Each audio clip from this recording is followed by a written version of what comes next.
দাম্পত্য জীবন সুখময় করতে চাইলে 1 নম্বরে স্যাক্রিফাইস, 2 নম্বরে ঝগড়াকে আমরা কি বলে দিছি আজকে ভুলে গেছি, ঝগড়াকে কি বলবো নো। 3 নম্বর দাম্পত্য জীবন সুখময় করতে চাইলে দাম্পত্য জীবনের কোনো গোপন কথা কারোর সাথে শেয়ার করা যাবে না। এটা কবিরা গুনাহ, এটাকে হারাম বলে ঘোষণা দিয়েছে কে? এটাকে বিষ্ণু বলেছেন আযমুল আমানা। স্বামী স্ত্রীর মধ্যে যে অন্তরঙ্গ মুহূর্ত কাটে, এই মুহূর্তগুলোর কথা কারোর সাথে শেয়ার করা যাবে? নীলফামারীর যুবক ভাইরা চিল্লায় বলে এগুলো শেয়ার করা যাবে? বিষ্ণু বললেন খবরদার, এটা আযমুল আমানা। স্বামীর সবকিছু স্ত্রীর কাছে আমানত, স্ত্রীর সবকিছু স্বামীর কাছে আমানত। আবার বিষ্ণু বলেছেন যারা স্বামী স্ত্রীর গোপন দাম্পত্য জীবনের কথা অন্যের কাছে শেয়ার করে দেয় তারা হলো আশারুন নাস, পৃথিবীর মধ্যে সবচাইতে নিকৃষ্ট মানুষ। এরা নিকৃষ্ট, এদের চাইতে নিকৃষ্ট আর কেউ হতে পারে না। উলাইকা কাল আনআম বাল হুম আদাল। এরা পশুর চাইতেও নিকৃষ্ট, যারা স্বামী স্ত্রীর প্রাইভেট কথা, পার্সোনাল কথা মানুষের কাছে বলে বেড়ায়। আর সিবাউ হারাম, এই গোপনীয় সব কথাগুলোকে অন্যের কাছে প্রকাশ করা হারাম করেছে কে? চিল্লায় বলতে হবে কে? তাহলে খবরদার, নিজেদের দাম্পত্য জীবনের কোনো কিছু অন্যের সাথে শেয়ার করবেন না। আমাদের বোনরা অনেক সময় একসাথে বসলে পেটের কথা, পিঠের কথা সব বলে ফেলায়, আছে না নাই? না বোনেরা, সব শেয়ার করলেও আপনাদের দাম্পত্য জীবনের কোনো কথা কখনো কারোর সাথে শেয়ার করতে পারবেন না। 4 নম্বর ফর্মুলা হচ্ছে অহেতুক সন্দেহ পরিহার করতে হবে। অনেক স্ত্রী আছে স্বামীরা খালি সন্দেহ করে, আছে না নাই?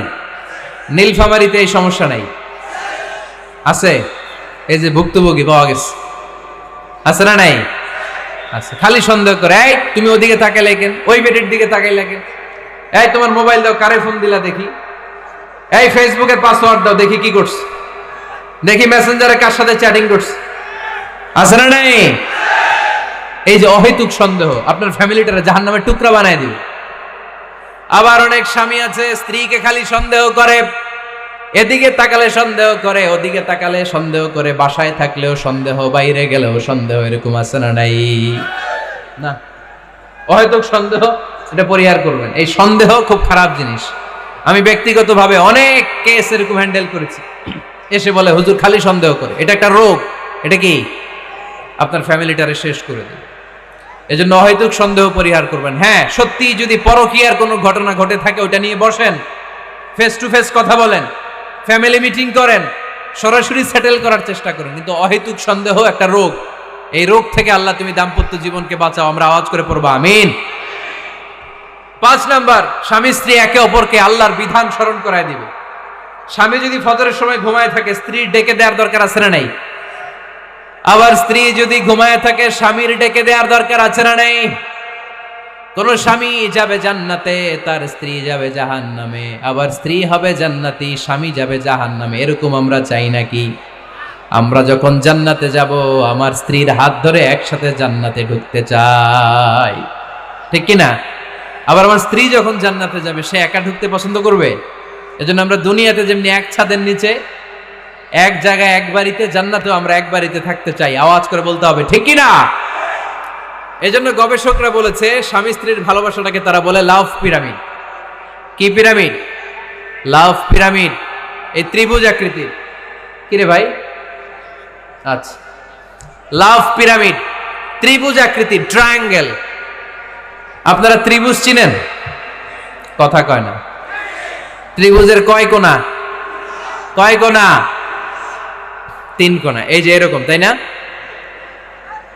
এজন্য স্বামী স্ত্রীর ভালোবাসাটাকে বলে লাভ পিরামিড। উপরে এরকম সমুচার মতো না, উপরে থাকে আল্লাহ, আর ডানে স্বামী, বায়ে স্ত্রী। এই 2 কোণায় স্বামী স্ত্রী, আর উপরের কোণায় আল্লাহ। স্বামী স্ত্রী যদি আল্লাহর আনুগত্যের দিকে যেতে চায়, যতই তারা the couple come to Allah, they come closer to each other. তারা যদি আল্লাহর কাছাকাছি যায়, তারা নিজেরাও কাছাকাছি হয়, ঠিক কিনা?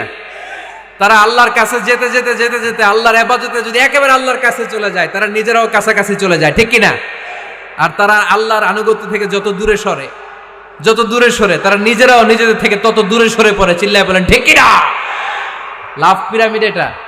এজন্য the closer the couple comes to Allah, the closer the couple comes to each other. Couple স্বামী স্ত্রী আল্লাহর ভালোবাসা নিজের মধ্যে যত গাঢ় করবে, আল্লাহর আনুগত্য যত বেশি করবে, আল্লাহর ইবাদত যত করবে, নিজেরাও তত কাছাকাছি আসবে। আর আল্লাহরে যত ভুলবে, নিজেদের মধ্যে বড় বড় ফারাক করে দিবে কে? তাহলে এই 5টা বিষয় স্বামী স্ত্রীর উভয়ের উপর বর্তায়। এগুলো মেনে চললে দাম্পত্য জীবনকে সুখময় করে দিবে কে? আল্লাহ। এবার আমরা শুনবো আমাদের বোনদেরকে, যে ডান দিকে আমি শুনলাম আমাদের বোনদের বিশাল প্যান্ডেল আছে না নাই? আচ্ছা, আজকে বোনদের দিয়ে শুরু করি। স্ত্রীদেরকে আল্লাহ কি দায় দায়িত্ব দিয়েছে একটা ফ্যামিলিকে সুন্দর করতে, একটা দাম্পত্য জীবনকে সুন্দর করতে? স্ত্রীর 1 নম্বর দায়িত্ব হচ্ছে she should make a comfort to her husband. স্ত্রীর উচিত স্বামীর জন্য ঘরটাকে প্রশান্তির নীড় বানিয়ে রাখা। কি বানিয়ে রাখা? প্রশান্তির নীড়।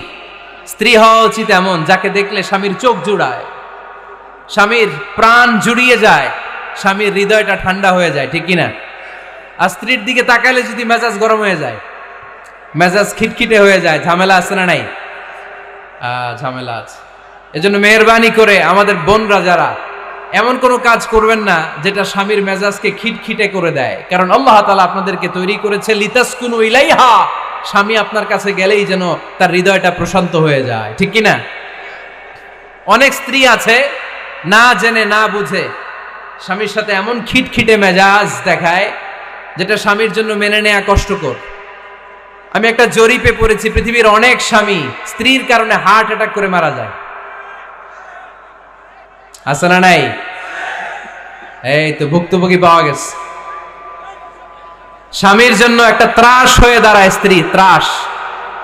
অনেক স্বামী আছে স্ত্রীর এরকম আচরণের কারণে, অতিরিক্ত প্রেসার ক্রিয়েট করার কারণে স্ত্রীদেরকে ভয় পায়। অবশ্য নীলফামারীর কোন স্বামী তার স্ত্রীরে ভয় পায় না। ভয় পায়? স্ত্রীরে ভয় পান কে কে দেখি?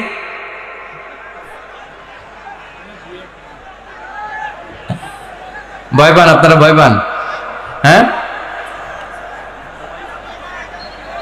এক অফিসের বড় সাহেব তার স্ত্রীরে খুব ভয় পায়, প্রচন্ড ভয় পায়। তো সে মনে মনে ভাবলো, দেখি আমার অফিসের যারা স্টাফ আছে, ম্যানেজাররা আছে, এরা কতটুকু ভয় পায়, এরা ভয় পায় কিনা। তো একদিন সকালবেলা অফিসের সব স্টাফগুলোর একসাথে দাঁড় করায় বলতেছে, এই আপনারা যারা যারা আপনাদের স্ত্রীদেরকে ভয় পান তারা ডান দিকে যান, আর যারা স্ত্রীকে ভয় পান না এরা বাম দিকে যান। অফিসের সব কর্মচারী ডান দিকে চলে গেছে, সবাই ভয় পায়, একজন শুধু বাম দিকে। বাম দিকে কয়জন? ভয় পায় না। আর যারা ভয় পায় এরা ডান দিকে, ডান দিকে সবাই। তো বড় সাহেব ভাবছে, আলহামদুলিল্লাহ আমার অফিসে একজন হইলেও বীর পুরুষ আছে। তো বীর পুরুষের কাছে যেয়ে বলে, ঘটনা কি, আপনি মোটেও ভয় পান না? কয়, স্যার প্রতিদিন অফিস করার জন্য যখন ঘর থেকে বের হয় আমার বউ আমারে বলে দেয়, খবরদার সবাই যেদিকে যায় তুমি কিন্তু ওইদিকে যাইবা না, সবাই যেদিকে যায় তুমি ওইদিকে গেলে খবর আছে। বড় সাহেবকে খবরদার, এটা তো আরো ডরায়, ঠিক কিনা? এজন্য বোনদেরকে বলবো, লিতাসকুনু ইলাইহা, এমন ভাবে আপনি আপনার স্বামীর সামনে নিজেকে প্রেজেন্ট করেন যাকে আপনাকে দেখলে আপনার স্বামীর চোখ জুড়িয়ে যায়, হৃদয়টা প্রশান্ত হয়ে যায়, আপনাকে দেখলেই আপনাকে ভালোবাসতে মনে চায়, ঠিক কিনা?